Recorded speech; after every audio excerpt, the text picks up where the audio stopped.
नमस्कार मित्रों, स्वागत है हमारे इस YouTube चैनल ग्रो अप में। दोस्तों, आज के इस वीडियो में हम जानेंगे महाभारत युद्ध किसके कारण हुआ।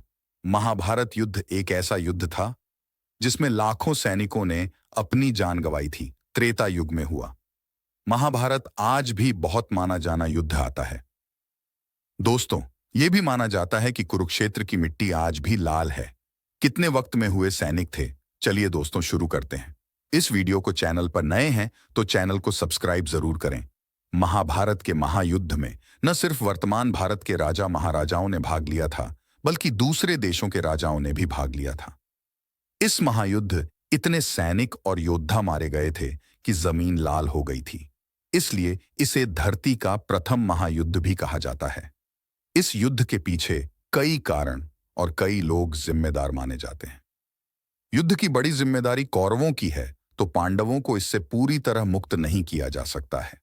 पांडव भी इस युद्ध के लिए कुछ हद तक जिम्मेदार थे, यहां तक कि पांडवों की पत्नी द्रौपदी भी इस युद्ध के लिए जिम्मेदार थी। यहां हम द्रौपदी की उन 5 बातों का जिक्र कर रहे हैं जिनकी वजह से महाभारत का महायुद्ध हुआ। द्रौपदी की पहली बात जिसने महाभारत युद्ध की ओर योद्धाओं को मोड़ दिया, वह है दुर्योधन के लिए कहा गया एक वाक्य, अंधे का पुत्र अंधा। घटना उस समय की है जब पांडवों ने इंद्रप्रस्थ में युधिष्ठिर के राज्याभिषेक के समय कौरवों को इंद्रप्रस्थ में आमंत्रित किया। तब एक दिन दुर्योधन मायावी महल में पानी में गिर गया।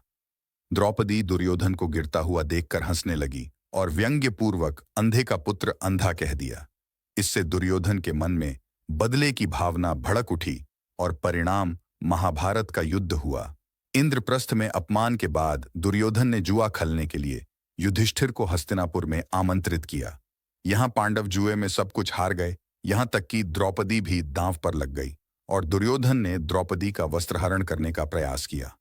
उस समय द्रौपदी ने कहा, अब से मेरे बाल तब तक खुले रहेंगे जब तक मैं इनमें दुशासन की छाती का लहू नहीं मलूंगी। द्रौपदी की इस प्रतिज्ञा को पूरी करने की कसम भीम ने उठाई। द्रौपदी की यह प्रतिज्ञा भी महाभारत युद्ध की ओर एक कदम था। जब पांडव जुए में हार गए और वनवास जाने लगे, तब द्रौपदी ने भी वन में पांडवों के साथ जाने का फैसला किया, जबकि पांडव चाहते थे कि द्रौपदी महल में ही रहे। द्रौपदी ने उस समय कहा कि मैं तुम पांडवों के साथ ही रहूंगी और तुम्हें अपने अपमान की याद दिलाती रहूंगी ताकि तुम कौरवों से मेरे अपमान का बदला पूरा कर सको। द्रौपदी की तीसरी बात जो महाभारत युद्ध का कारण बनी, वह है जयद्रथ को 5 चोटियों वाला बनाकर जीवित छोड़ देने की सजा। यह घटना उन दिन की है जब पांडव जुए में सब कुछ हारने के बाद 13 वर्ष का वनवास काट। दोस्तों, वीडियो पसंद आई हो चैनल को सब्सक्राइब करें